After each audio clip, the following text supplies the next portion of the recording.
My name is Jo Lane. I'm a Manchester-based artist and filmmaker, and I'm facilitating the panel today. So the panel is basically a discussion about why women are not better represented in front or behind the camera, what effects that has that they're not represented very well, and then what we can possibly do about it. So we've got 4 women from Manchester who are working in all different areas of film, and I'll let them introduce themselves, but we've got pretty good representation of people in front of the camera, behind the camera, working production, post-production, so hopefully we'll get a bit of an insight into the sort of current way things are. Okay, do you want to start with Natalie? Hi, I'm Natalie Kennedy, and I'm primarily a director in film, but I also work in theatre, and I do cinematography and editing and writing and a little bit of producing. So not much there. I'm Rebecca Claire Evans, and I'm an actress and producer, mainly in film, but I also work in theatre. I'm Monica Seagal. I'm an actor, do theatre and film. I've been performing a one-woman play at the People's History Museum for about 5 years now. And I've done a lot of short films at Philharmonic cabarets and then outside of cabarets as the contacts I've made through there. I've also made a couple of films of my own, sort of by accident, at cabarets too. And I'm a project assistant at Home Art Centre, one of the creative directors in the Indieflix Film Festival. Also, I'm a skateboarder, which is a very, very, very male-dominated sport, and I have a YouTube channel. For relaxation. For relaxation, yes, for relaxation. I'm Helen Curran, and I'm a filmmaker. I've directed and produced some shorts, and I also work as an editor. So it's a lot shorter than everyone else's. Well, I'll start asking you then, Helen. Did you study film at university, or did you come to it later in your life? I eventually went to uni to study it after years of putting it off, and I worked on like short films in Manchester. It's like a runner and an AD before going to uni, and then I graduated in 2014, and then I've been working since then. So it took a long time. I delayed a lot before I went to uni, but I got there in the end, I guess. And what did you do before that? I've had a long list of jobs. So nothing sort of even verging on film, just sort of, no, it was a totally new career? Yeah, it was what I wanted to do from being about 10 years old. I wanted to be an actress when I was 10, but I get high school beat the confidence out of me, I think. So I got swayed off, and then it was always what I'd wanted to do, but just procrastinated far too many years away, really. So, yeah. And what about anybody else? Did you study it at sort of degree, or did you find it more through sort of recreational ways, or? Well, I went to Salford University, as did now. Before that, I went to college as well. So, yeah. And that was to do drama? Performing arts, right. Yeah, and I also study outside of university and still continue to now. Mm-hmm. I actually started in acting, of all things, when I was really young. I started acting when I was about 4. I used to watch my dad in the theatre, and like he was really arty and into music and stuff like that, so I kind of grew up in it that way. And then I found that the acting wasn't really enough for me anymore, so I started writing and directing my own plays. Then liked multimedia stuff, so I thought I can't really afford equipment and I don't know if I'm any good at it, so I'll go to uni because they've got free stuff there, so I can give it a go. Mm-hmm. So I did my own graduate degree, and then worked throughout it as well. I won an award on a crime safety documentary for the Greater Manchester Police, and just that kind of springboarded everything really. And after then, just got into feature films, directing my own films, and back to theatre. We've both gone back to theatre. Monica? Yeah, well, I always knew I wanted to be an actor, so when I was sort of being forced into applying to uni, I ended up going to do a theatre studies course, which I did for a year and didn't really connect with it because it was like really theory based, and I knew I wanted something that was more practical and I wanted to go to drama school. So then I ended up reapplying and went to the Arden School of Theatre, and I went and did a short course in acting at Harvard University as well for a summer. Mm-hmm. So that's 3 of you already actually who've come to the film world through the sort of in front of the camera, and I think there's quite a lot of sort of the history of women getting behind the camera is often being in front of the camera first. It's quite interesting to see that 3 of you have actually sort of done that. Yours was from a love of acting, so it sort of comes from that. Obviously, you don't often see many sort of female roles other than the acting roles, really. Was there any particular sort of, it doesn't have to be a woman, but was there any particular person that inspired you? So obviously you say you loved acting from a young age. Was there a particular actor, was there a particular film director that made you want to go into film, or even a particular artist that sort of inspired you to move into the film world? Well, I've always been obsessed with films since I was a kid. Like I really like a film, and then I just watch it constantly over and over and over again for like 2 months. So it was always something that I knew I really connected to. But I think if I'd have to pin it down, it would probably be maybe somebody like Roman Polanski. When I first saw Rosemary's Baby when I was 16, I just could not believe how epic it was. I really loved it. I'd never seen horror in that way before as well. So I would say that was a big influence. Big film and a big sort of director influence, yeah? Mine was purely through passion of just wanting to Do it find yourself. a new place. Yeah, pretty Yeah. much. I just loved it so much. I thought, oh, what if I could do that? And oh, maybe I'll try that as well. And I didn't really think about who inspired me as the fact of more, I just wanted to do it. and Holistic enjoy- sort of Yeah, pull I just towards it. enjoyed it. Although there's loads of like inspiring directors and cinematographers and stuff. So. Yeah. There's loads. Yeah. I mean, mine was all through passion as well, but I found a particular director when I was at college, which I was studying, which is Mike Leigh. And I just love the way that he works and the genres that he works in as well, so for me that's quite a big thing. Mine was an absolute obsession. I mean, I was obsessed with a lot of films when I was younger, but the worst was Carol Reed's Oliver, the musical. Like, I was like really obsessed with it to the point that I put on a play at home and cast my family. I must have drove them mad. But I just remember, like, even from like a young age, just even being obsessed with like making a prop. And I think it was all about like that sort of make-believe. And obviously as I got older, like I found like, my favourite films, but it was that, like, as soon as I saw that, it was just like, it was an obsession, so, yeah. There was one programme that I did watch when I was younger. It's a proper geeky thing, but I used to love Buffy the Vampire Slayer. Yes. Yeah. Which is actually a really good female character as well. Yeah. It's actually quite positive. Very much Joss so. Whedon Like, is Joss quite Whedon good. absolutely like loves to empower women. He's like, it's ridiculous that we're still being asked this question of why do you write strong female parts. Yeah. He's like, why are you still asking me that? It's ridiculous.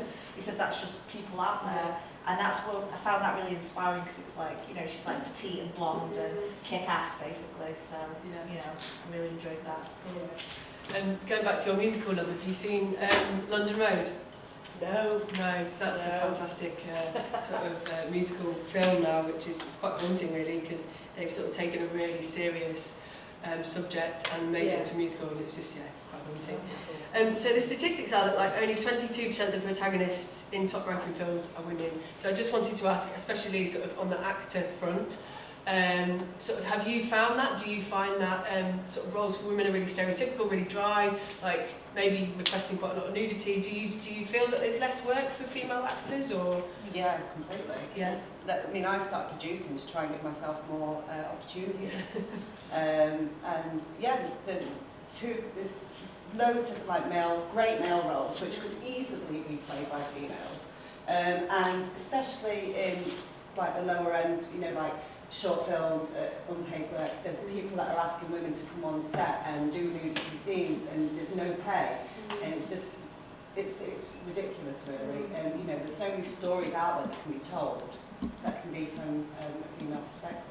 I think that Sin that you did with Dan Gordon, Yeah. that was originally written for a male. Yeah, it was an American writer and director who's really well known out there, and he allowed us to have a script. And Darren Gordon replaced the character of Sugar, which was a male character originally, and I played the character. And the director watched the short afterwards, and he said, well, if I'd have seen it like that, I would have always had a female in that role. Yeah. I just think there's a lot of blinkers on. Yeah, I think there's a lot past it. of ease. People just assume that they'll put a male in the sort of lead role, really, don't they? And what about you, Monica? Have you ever had? I think the thing that bothers me the most about it is that I feel there's still just as many roles for women, but it's just sort of the quality of the roles that are available, that they're often, you know, two-dimensional characters. There's not much character actually given to them. They're almost just there because, oh, we need a woman in this, let's sort of put one in. Or they're there to fulfill a certain function, like they're supposed to be a little bit of sex appeal at a certain point in time. And I think that's what frustrates me about it, particularly because, you know, those things you can do, but it's just not very interesting. And I don't think it's very interesting as an audience member to watch that as well, because what is that saying? It's not saying very much. It's not doing very much, even functionally. It's a sort of cheap trick in the script. And I think that's what really bothers me about it. Yeah, I found an infographic of like the representation of women in films that's like, oh, there you go. It's like only 30% of speaking characters are women, and then 28% of them have worn revealing clothing, and then 26% have asked to get naked in comparison to 9.4 men, and then only 10% of the movies feature like a balanced cast of men and women, even though women are like 50% of the population. I'm sure people have seen and heard the Bechdel test, but I didn't realise until like researching for this panel when it actually came about. It came about by an American cartoonist in 1985, and it was basically, this is called Dykes to Watch Out For. And it's basically the rule, I'm sure you've heard of it, which is basically a film has to pass the Bechdel test to make sure it's like, you know, looking at women and men in equal sort of proportion, and it's basically that there has to be two women who talk to each other about something other than men. They have to talk for at least 60 seconds and they have to be named characters in the film. And only, I think, something stupid like 11% of films in the 250 top grossing films actually pass this test. Most women are naked, or they've not got a name, or they only talk about men. We're only on the screen in relation to sort of how well do about men. There's a funny one called the sexy lamp test as well, I don't know if you've heard of that. The sexy lamp test, where if you can replace a woman's role with a sexy lamp, then you need to go back to the script and write it again. And there's like really funny, there's loads about race, LGBT sort of representation on screen. There's lots of different ones. There's like the Smurfette principle, where there's one woman in a cast of all males. And you know, obviously it's because lots of the sort of characters are so stereotypical and so sort of, you know, written by men and you know, not representative basically. That's where all these funny things come out of it really. How sort of damaging, I might as well leave it up, how damaging do you think it is then for, you know, the sort of, the images and the sort of depictions of women on screen, how damaging do you think that is for, you know, women, men, young men? It's continuing to perpetuate the same ideals, you know. It's not allowing people to go, if it is a female-led film, it's not going to be very interesting, because that's what has been sort of continued in the past. You know, like mainstream movies, like look at like the Avengers movies, the only female superhero you've got in that is Black Widow. And it's like, you know, this is a big movie where you've got an opportunity. Exactly, And it's like, it's so frustrating, because I do love to go watch those films with my son, but I'm like, well, where's the female representation? Don't tell me they can't do it, because they can. So I find it really frustrating. It's like, I've not seen it yet, but like Triple Nine, you've got Kate Winslet in there. She's like just a token female, which, you know, I'm sure she's going to play a great role. But again, like, I'm sure there's some of those characters in there that could be women. You know, like, I mean, like they did it with like Battlestar Galactica, didn't they? They changed Starbuck to female, and it's like, and it was perfect. You know, so. There's no reason it can't work. We've seen it work. It's just that they're not. Studios are often not willing to back those films. And there's people within the industry, even mainstream, that are getting really sick of it and are like, look, like The Heat was written as an answer to that problem. The problem is the studios don't think that women can hold the MG value for the film. So that is why they're putting the lead males in there, because they think it's going to sell better. And that's what we've got to change. As a whole within the industry. Because it's not giving anybody a chance. No. They're not trying it. I think there was when I was listening to the film programme with Cameron Morley and on the other week about women in film, and they were saying that, I think Cameron Morley was trying to get some money for her film, and all the commissioners were male, and they were like, well, no, you can't have your money. She finally got it funded, and then the guy who didn't give her money said, well, it's really weird, isn't it? And the female casting director said, it's not weird, that's my life. It's just that you're a man and you've never experienced those things. So it's just that I guess women's histories are invisible, if you know what I mean. I think they were also talking on that same panel about the fact that, history is history, it's not her story. So we didn't even have a vote till 1928, so at the end of the day, nobody wanted to know about women's stories. So it's still trying to sort of work through that really, and trying to sort of break that down and realise that there is so many stories of women's stories to be told still. But we do need more women behind the scenes as well, and in those positions of sort of, writing them for other women. Anybody else have any other sort of like concerns about the representation of women on screen? Well, I think it reinforces sort of gender stereotypes, and I think those stereotypes kind of don't really exist anymore in a true sense, because we've come so far maybe in sort of 1950s. Those gender stereotypes were maybe the norm amongst people in certain societies, but I feel like now it's the majority do not conform to these kind of stereotypes that are portrayed. So if that's the case, then it is truly very damaging, constantly trying to throw those back at the world. Will that maybe stimulate stereotypes again? Will we start sort of going back in time to it? And I think that's true in a lot of sense. Like, I think UK TV and film is not very diverse in its racial representation, and that doesn't correspond right to society in the UK, and it's not really equally represented. And that also is what are the ramifications of putting that back to the audience and showing them that, well, this is a sort of representation of your reality, that's what we're trying to create, but then it looks nothing like the reality that we actually live in. It's like representations of disabled characters as well. That's not equal, that's not accurate at all. So, and there are people that just don't recognise that there is a problem, that it does exist. I remember I put a comment on, I can't remember what it's called, it's the director's circle, something where they get a director and they interview them for an hour. It was all like middle-aged white men and one Asian man who was middle-aged, no women. And I mentioned, they talk about the top directors, but I know a few top female directors that aren't in. They went, oh, well, we had Catherine Bigelow on at some point. I'm like, you just noted like one of the most famous female directors, and oh, great, they managed to fit her in somewhere, didn't they? But I was like, it's not like, you don't have to make a big deal out of it all the time. Yeah, we get on with it, but it was just a little company. It's like, oh, people making all this nonsense about feminism and lack of representation. Like, that's because it's actually true. Yeah, until it's sort of equal to society's representation, like how many men and women there are in the world. And it stems back from what you're taught at school to be into. It's like, you look at women in STEM as well, and I guess, I know filmmaking, like maybe things like cinematography, that would be classed as a sort of women in tech, but maybe directing not so much so, but it's still a sort of, it's a leadership role that young girls and young women are sort of not taught to be leaders. They're more taught to be sort of part of a team, whereas, young boys are sort of, instilled. It's the gender socialisation of how we socialise young people. From really stupid things like, we need 2 strong boys to pick up that bench over there. You don't need 2 strong boys. You need 2 strong children, or not even necessarily strong, just anyone can pick up a bench. But it's just sort of, that gender socialisation starts from a young age, I think, doesn't it? And I think that's why I wondered about getting into film. Do you feel there was any barriers, maybe, Helen? Do you feel that maybe you didn't feel it was an option?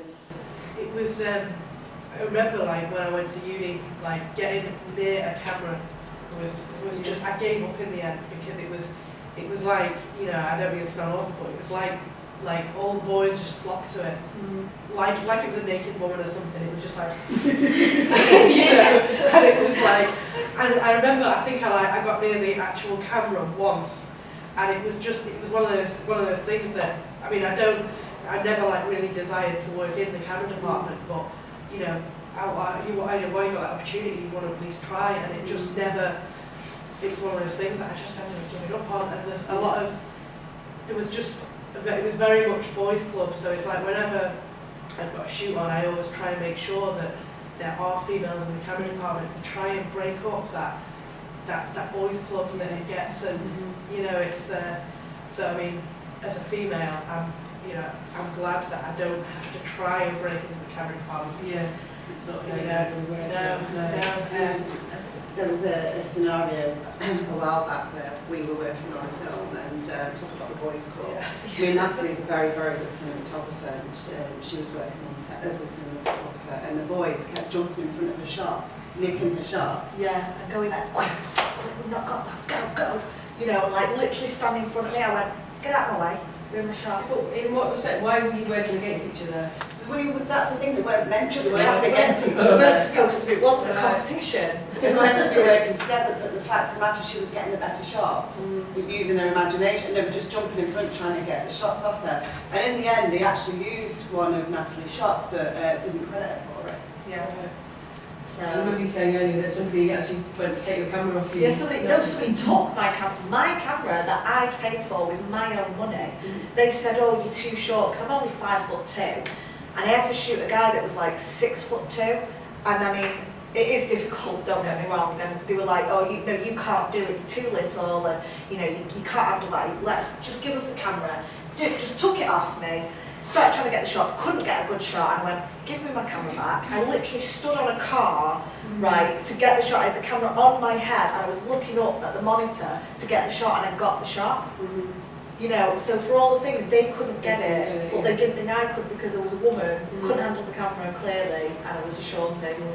So, but I did it, so. That's quite good. I've got a pair of platform shoes that I have to wear when doing over the shoulder shot, and I don't wear my heels at all, but I do have it for moving over the shoulder shot, so you can, like, you know. I don't think I can generally get over the shot. I think I might need some stilts maybe. But if I want to get that shot, get the shot. I don't care if I have to go on a bike. Exactly, you just use your initiative and use something else. If you haven't got the height or you haven't got the, you know, if you can't hold the camera for long enough, maybe even, you know, you find a way of sort of balancing it or absolutely. you just use your initiative, don't you? I actually wanted to mention that it's actually a positive thing though, because I don't think everybody's that way, and I don't want to make out that there's always this divide. There isn't. You know, a lot of people that are males actually come to me for advice on camera and on technical stuff. There isn't that they don't kind of look down on me because I'm a woman, they respect me because they know my work. Yeah. So, you know, there are people that don't see that and actually think it's ridiculous that there is a divide. Yeah. You know, males that think that way, but then there's just so many people that... Yeah, I think it's just more difficult to get that respect unless you've either got somebody who knows your history or you've got, I think, Elle Schneider, who's like a cinematographer, she was talking about the fact she's got like titles after her name for her, like credits for cinematography, and she still doesn't get hired. She's considered changing her name to like a male name to see if she gets hired, because she just doesn't get the job. She gets a sort of email saying, right, thanks very much, but no thanks, even though she's got, you know, I don't know what letters they are, but letters after her name. And, you know, she doesn't get the jobs. I think they say that women applying for things in film, whereas a man would apply with 60% of the skills that it says that you need, a woman literally wouldn't apply unless she's got 100% of the skills that it says, because they just don't feel that they would ever get sort of a look in unless they did have maybe even more skills than that would be asked for, because it does, you know, it does feel that you might have a man get the job over you really, unless you did have a, you know, a track record that somebody had seen, they knew, and they'd worked with you before maybe. So. I mean, to be fair though, I think in some of the other industries it's very much like that as well. Specifically pay. Men tend to get paid more than women for the same job. Yeah, well, there was that incident with Jessica Lawrence and Amy Adams with the American Hustle. They found out that, I can't remember the bloke's names, which is good, it's a good way round. Sorry, I'm not liking it. I'm just sort of saying normally that would be the way around. They got paid less, and then obviously they were challenging that. Why? You did exactly the same role, why would you be paid less?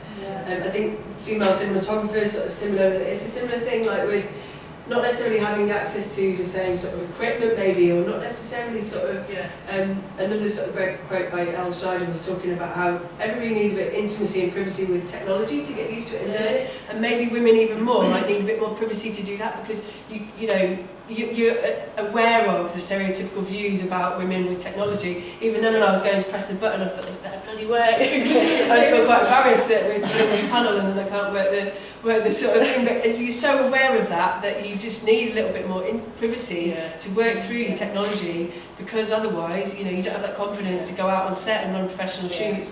And I do think that maybe women experience that a little bit more than men, though everybody needs that sort of privacy to get used to technology. I know that was the way I was when I played around with editing before I ever went to uni, and then I remember being in uni and it was a case of like, you know, all sit and you're all taught the software, and I just could not learn under that kind of environment. It was, I remember just going, no, this just isn't for me. And then I didn't discover editing until like near the end of my course, when I just sat down myself and that's the way I learned, and it was that exact kind of thing, without someone looking over your shoulder, to just learn it.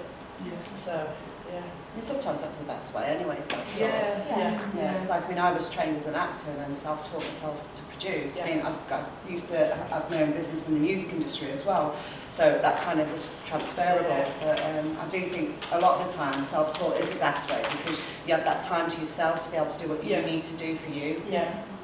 Last question. I was actually told, just referring back to another point, my stepdad did recommend to me that I went by Nat Kennedy instead of Natalie.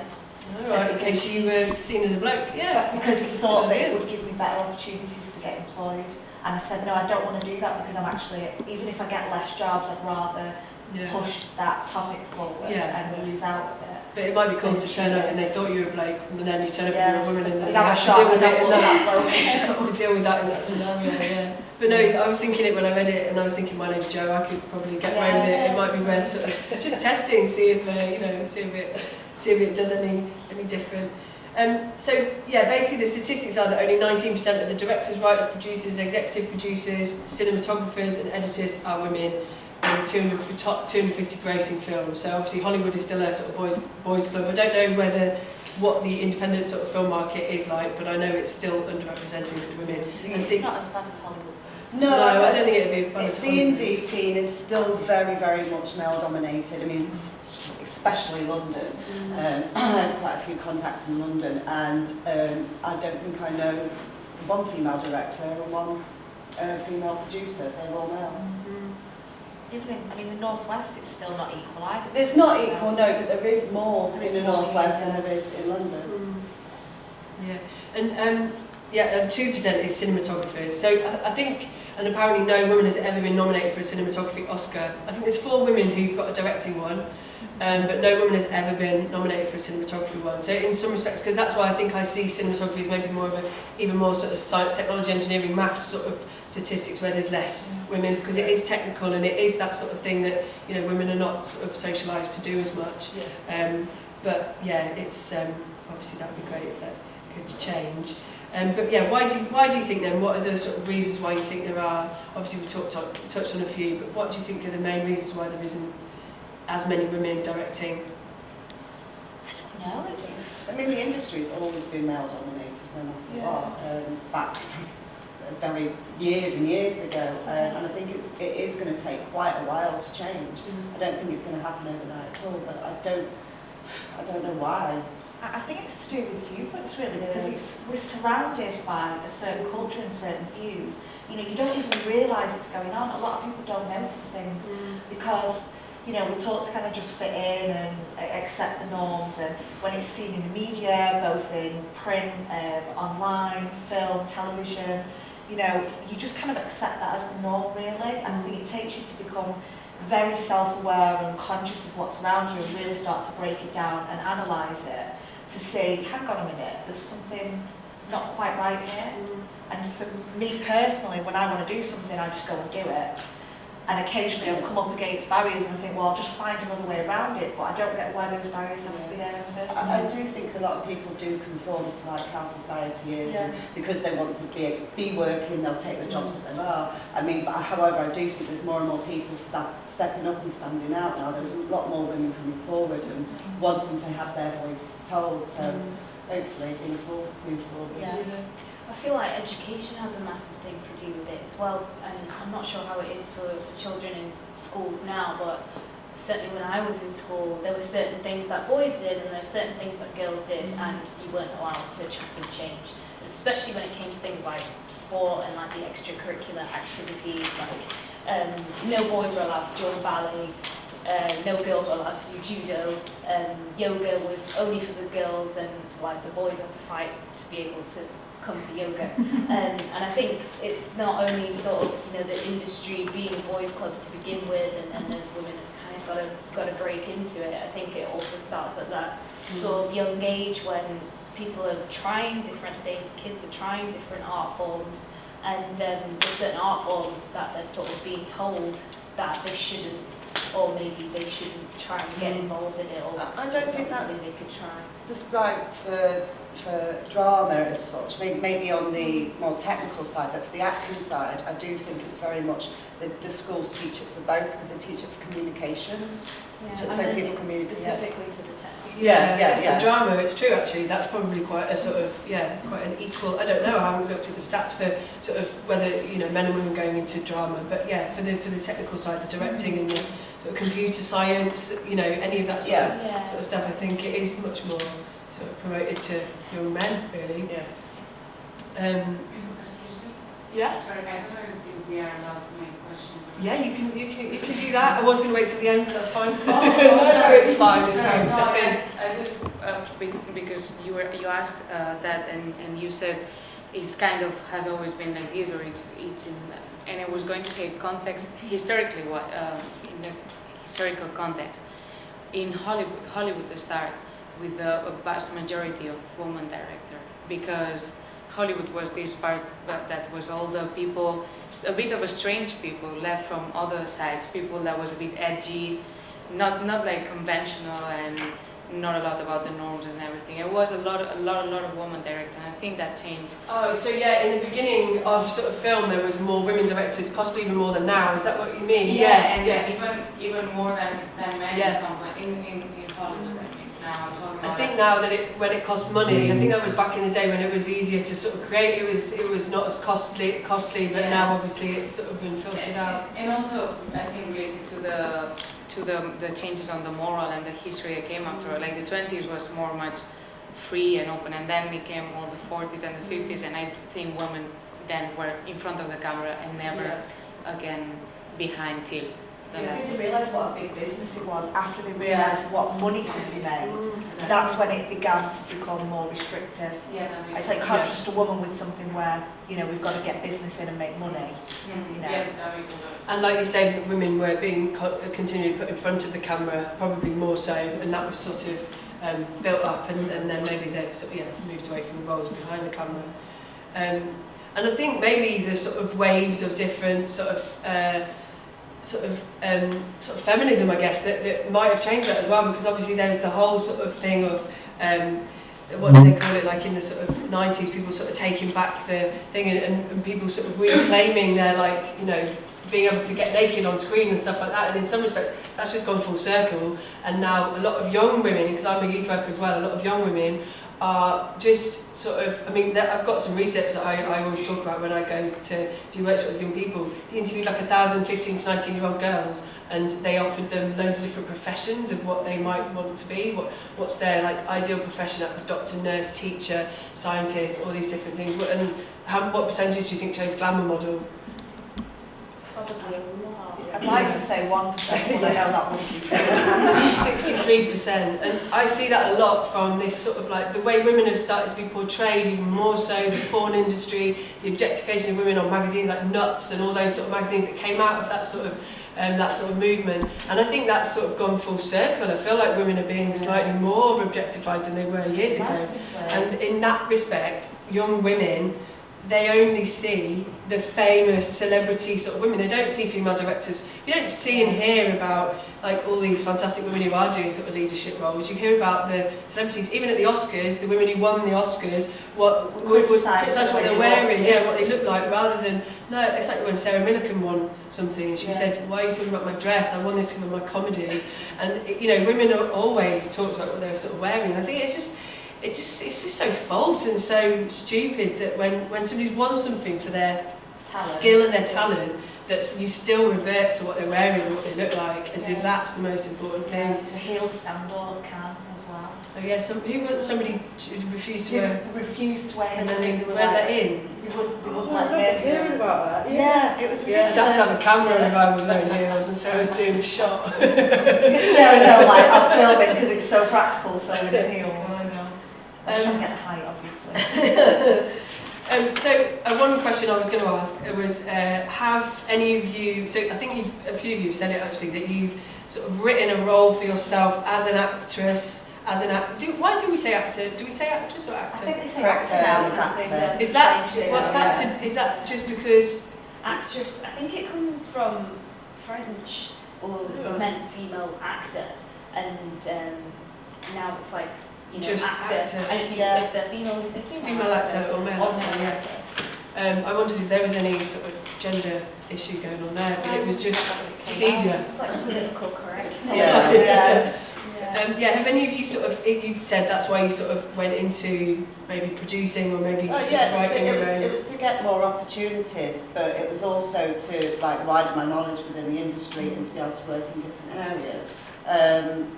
I have wrote things which I haven't been in, and I have produced things which I haven't been in. But I wanted to be able to create something that was meaningful as well, so that's why I went over. But yeah, I have wrote myself and roles to give myself an opportunity. Something that again is, you know, a standout role rather than just like playing the victim or the wife or. I think at Philmonic Cabarets have kind of started helping write films, because it just kind of seemed like, oh, that might be something that I'll be interested in. And then I sort of tested it out and worked on a couple of films first that I wasn't starring in, and casted other people, collaborated with a few different people to write it sort of together, to co-write it. But then eventually there was like this character I had stuck in my head for about 6 or 7 months, and it's a character that I never get cast to play, and maybe hopefully one day I would. I really wanted to do something with it, but I didn't know in what way or what the story would be, so I just came to the Philmonic and I was like, okay, I've got this character in my head, and I went up to a really good DOP, Matt Spencer, and I was like, I want to do something with this character, and then we decided we'd make a sort of mockumentary film using his character, because I thought that would be the best way to really just explore the character and not confuse it with other elements. And we're going to show it. Yeah. We're going to show it. Sorry. I'm glad Monica chose to play this, because when I wrote one of the questions, it's actually what I had in mind when I wrote it. So I think it's great. Go on. Do you want to say anything else, Monica? I think I wouldn't normally get cast in this role for a couple of different reasons. I don't think this character is something that women usually are given the opportunity to play, but also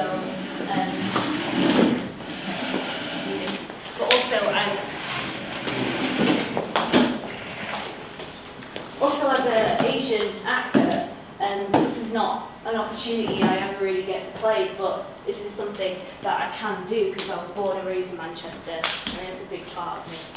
So I'm going to play it. But lights on.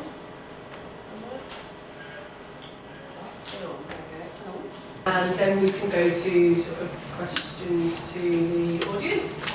So I don't know whether you two want to talk about we're going to show a little clip, I think, aren't we? Do you want to talk a little bit about your Which one? which one you want to go first? Which one's? Go all of them. So you've got Down and Out and CM, which one?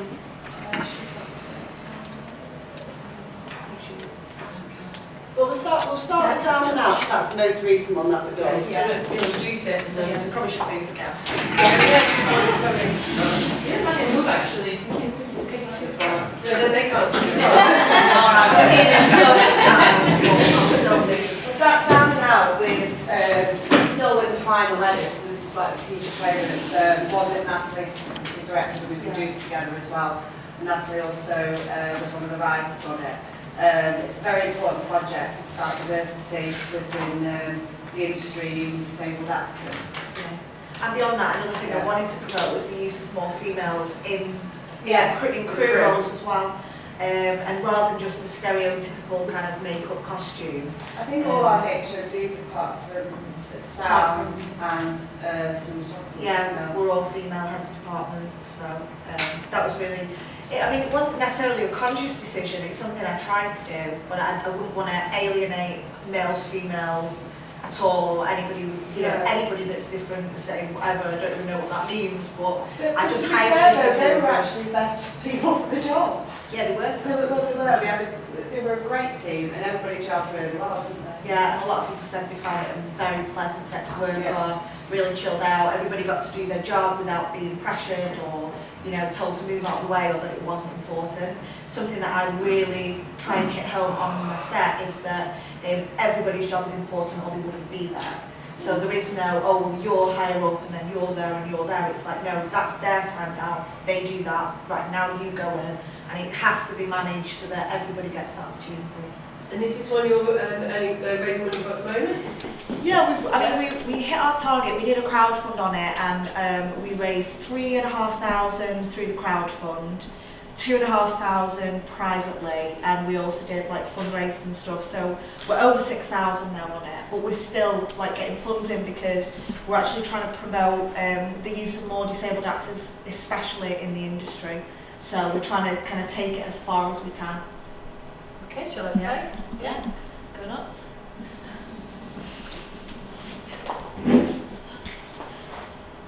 That's in post-production. Oh, right, it's at in the minute, post-production, right. I actually was in the edit suite yesterday. Just kind of, we're approaching a locked edit now. So that's after the locked edit, it will go to sound, score, grading, and there's a little bit of VFX to be done on it, but no shooting or anything. It's just like just like to mix some stuff in. Okay. Is there a project that you're working on at the moment that you want to? Yeah, well, I was a producer on Producer that on that one, one, but right. we had another project as well, didn't we? Yeah. That we both worked on again. Yeah, we tend to do a lot of stuff together. Which one are you talking about? Because we've done a few. Have you got to see? There's another clip. Oh, Cinderella Nights. Yeah, this is the one that I didn't produce this though. I was acting in this one, and it's well, on the lead female in it. Yeah. And we wanted to, behind the actual story was the fact that it's the way that men see females, and then by the end of it, there's a. Oh, I'll let you explain. Yeah, I mean, basically, it really sums up the way females are portrayed, you know, on an everyday basis. And you see, like, the phases that she goes through. I mean, she's actually a prostitute, and you see, like, the softer side, the harder side. She's treated like an object at times. But I wanted to show that there was more to her than that. There was more to that woman that you saw on the streets, and it's easy to make an assumption, but there's more going on, which kind of is revealed later in the film. And what stage is that out of production? That's already done it's as just well. waiting on a score now, and then it's Right. done.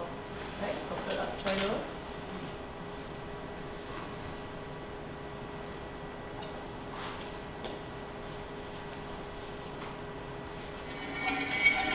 And then, Helen, are you working on anything at the moment? Yeah, we're in pre-production on a new short film.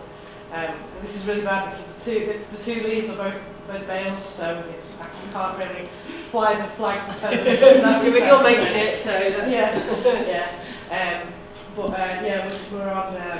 We went out and shot a teaser trailer a couple of months ago, just to give a more of an idea about the project.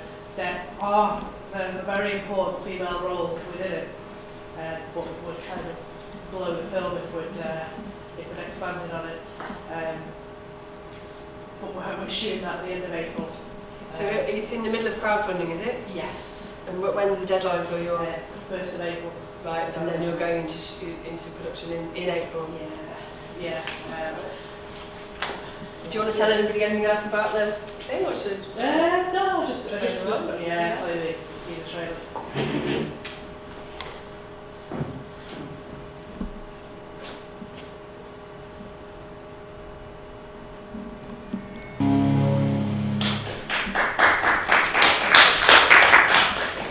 So... I think another video as Oh, well. you don't want to see my mug on that screen.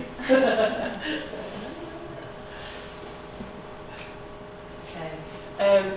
So yeah, I thought maybe we could open it up. I have got a few more questions myself, but they might be able to intertwine into other people's questions. If anybody has any questions to ask about some of our projects or anything we've discussed, or anything like that, does anybody have any questions? Do you think there's any prejudice or do you think the same imbalance in the scales throughout film history in every aspect is eradicated with the new phenomenon of crowdfunding. Say that again. Crowdfunding. Yeah. I think and that's one of the most important parts of filmmaking is like getting the funding. So, do you think people give money to men who are making films more than they do to women? Well, that's a really good question, actually. I was going to say, I think that for short films, I think you're okay there. It doesn't really matter. I think people will give the money to people, but to get a feature film funded, you still really have to go to a company. What you do, I mean, I've been funded by a company, and they're currently funding my next feature as well. And I know that they've also funded another female producer friend of mine. The only thing is that they'll fund the film if it's good, but they also want the males on there running it with you.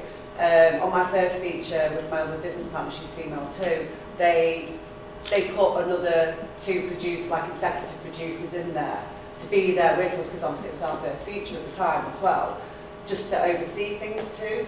So I think it is hard. You say that's the company that are funding, or you don't mean through the crowdfunding? No, not through crowdfunding, Yeah, through so a company. so The company put the men in place to help make sure everything was running right. And again, they said they did fund the film, that's fine, but they had the men there too. And that was the same on my friend's film. Whereas I'd imagine, like you say, if you do it through crowdfunding, you with those people the people who are giving the money are sometimes the general public. They probably love a film that was all women sort of directed. Sort of. Less opportunity for feature film funding. Yeah, possibly. Short film, yes, but I mean to do a crowdfunding, as you all know now as well, it's very, very difficult. Yeah. Has anybody funded a feature through crowdfunding?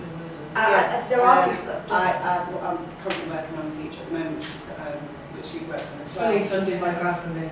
We initiated it with £5,000. We went, well, it was actually about 8, and we went off to Cali and started doing a film on the refugee crisis. However, that's been paid back now, and it's been fully funded completely by crowdfunding. And the next we're filming again. And it's 9 minutes long. Yeah, it's a feature film. We're in production. We're in pre-production at the moment to film the second part of the film. That's very low budget, isn't it? It's a very low budget. Yeah.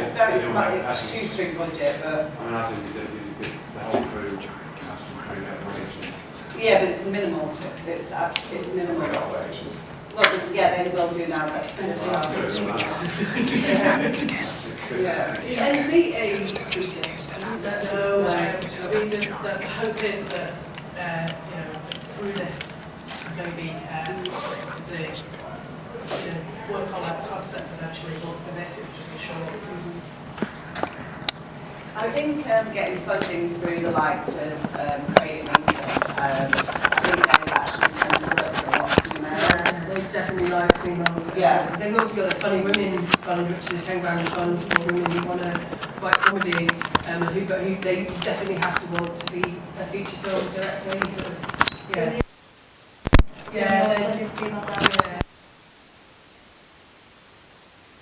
because they're sick of other people not doing it. So I think it's a really good point that with crowdfunding, because it's the general public a lot of the time who are funding it, you haven't got those sort of like, the same sort of like bias towards. I mean, in fact, I would imagine that people would like really sort of celebrate a film that was all women, sort of Korean cast and stuff. I think gives you the opportunity. It's just like how big a project can you do through this? It is quite time consuming. Which was an all-female cast. Was it called Women? It had Sarah Jessica Parker in it. It had what's her name? You would have seen it. It's called Women. It's basically about these 5 women who they talk about men, but there's not a single man in it. Do they only talk about men? No, they don't only talk about men. But there's not a single male in the whole film. Death Proof. Quentin Tarantino wanting to make that because he wanted to see strong female characters that weren't just talking about blokes all the time. Yeah. So they had great dialogue, great conversations. I mean, the film didn't do amazingly well, which is unfortunate. But that was one where he wanted strong female parts that weren't just subjected to what men wanted to do. Does anybody else have any more questions? No, we're just reacting to what I was just thinking about One of my questions was, do you have any funny stories that happened to you because you were a woman, if you know what I mean? Like, you know, were you ever mistaken as the cleaner or something, or when you were on set, or just sort of a funny story that because you're a woman on set, just out of interest, really? I've been overlooked a couple of times, but Yeah. I'm not really, like anybody that knows me, I'm not somebody that's easily overlooked. As short as I am, unless you're like Jackie, who's about 6'4" and got to stand over. But no, I always make sure that people know what it is I'm doing and pay attention. Even if they try not to. Yeah, I don't think I have any funny stories. Some people home from my set but there was actually on my first feature, the executive producer that was put there to kind of like oversee the project. I sent him home because we had an actor over from America, very well known actor. I'm not going to say who it is because he was a bit of a pain in the backside. And he wanted to go get his hair cut, he wanted to go to Stonehenge, he kissed the rocks, and he had to be in set in 20 minutes. So I eventually managed to calm him down and get him on set, and then the executive producer came along, and then fireworks again. I'm just like, oh, just go home.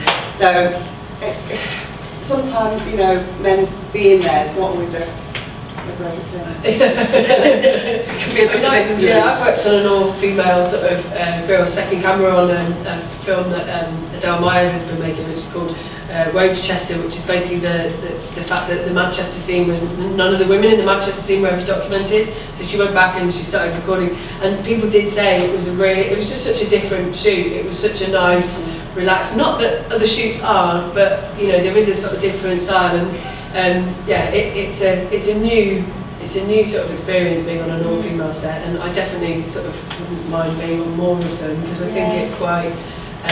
Yeah, it's just great that you know that not relying. I think as a woman myself, I feel like over the years, even just falling into that sort of thing of like, if you know there's a man there, you sometimes don't learn to do something technical because you know somebody else will be able to do it. And I just quite like being pushed into those situations where I actually have to, because you know, that's why I got my first camera in the end, is because I realised that I needed to stop relying on somebody else. I needed to be able to do it myself, and it's quite sort of, you know, it's you know, it's quite natural that that's how it happens. But I think it's good that we, you know, on set where. I mean, I think it's great having like women on set and stuff like that. We need to empower ourselves more and shouldn't shy away with men being on set. And I think it's important to have a balance where both men and women are working together. And I think personally that's more important than having a whole female set.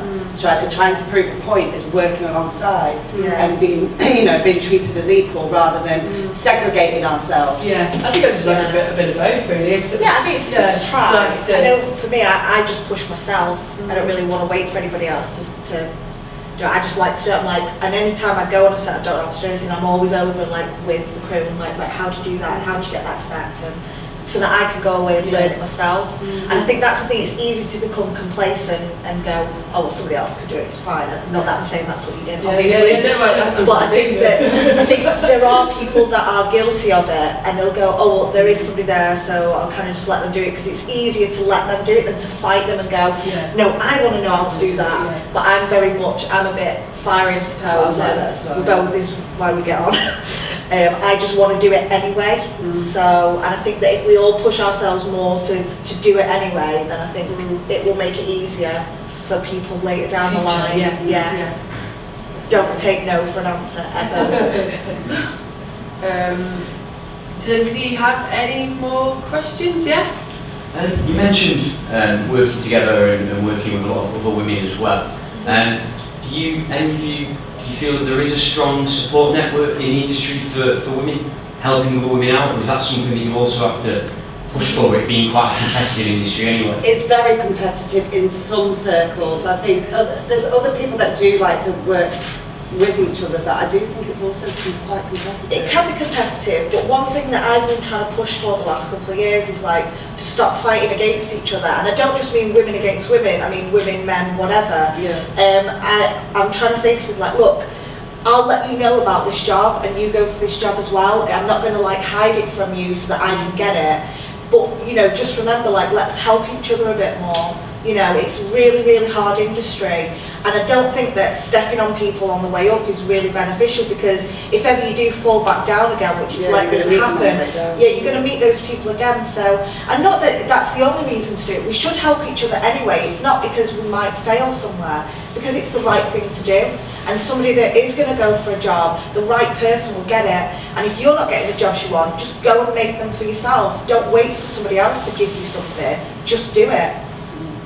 Sound like a Nike advert there.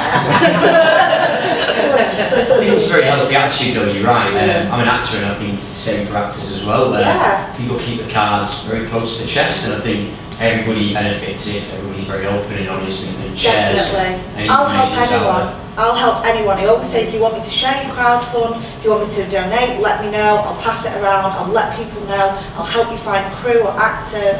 It doesn't matter. It's not going to make any difference to me. You know, I'm not going to lose out on anything. I can't do every job in the world. You know, I might try. It won't happen. So why can't I help other people? You know, and I think we've found that we tend to work with a lot of the same people now, because we've built up a really nice network around us, and that starts to branch out more and more. And it's just about, it really works supporting each other. Yeah. So I think that's really important. And I wish, you know, I hope, and I know that people are, but let's keep doing it more, I think. Because hopefully if you keep doing it, then everybody else will follow suit. Yeah. You know. And realise it works. We don't have to like stab each other in the back like, I'm going to get that role. You know, and go, look, we both got something. We might even both get cast on the same. Because you're never going to get a role that's not right for you, regardless who the competition is. And the reason you don't get the role is not because you also told another actor, you know, that they should go for it as well. The reason you don't get it will be something else, something completely different. And if it's not right for you, then you shouldn't get it anyway, because it's not going to work out well. So sharing is caring. That's why I was telling my son, he goes, Mummy, sharing is caring. I'm like, don't give me that one, but yes, you will. It's a good idea. And the Manchester film world is quite small anyway. It's quite sort of close knit. You know, everybody knows everybody. You know, if you work in the industry, you end up being on the same set as a lot of people a lot of the time. And it's. I think the indie film world at least isn't quite as much a boys' club as Hollywood probably is, but. So I think, I mean, all there is to do is, unless anybody's got any burning sort of things they wanted to say or ask again, it's just to sort of end off really. I just wanted to make sure everybody knew if there is any people in the audience who don't know about, I'm sure you will, but the Women in Film and TV sort of organisation, they've actually got some events coming up called Women in Tech, and they've got a new event coming up where they're going to be like introducing loads of like amazing lenses. They're going to be introducing like mirrors and red cameras, so you get to sort of mess around with like amazing equipment that you wouldn't get to mess around with normally. So you have to be a member to do it, but that's their Twitter and their thing. And I just wanted to let you know about the Wonder Women Festival, which is coming up starting on the 3rd of March, which is basically a festival celebrating women's art and film. They've got loads of stuff happening. There's screenings of I don't know if anybody saw the BFI Sight and Sound magazine of the Female Gaze, 100 overlooked films made by women.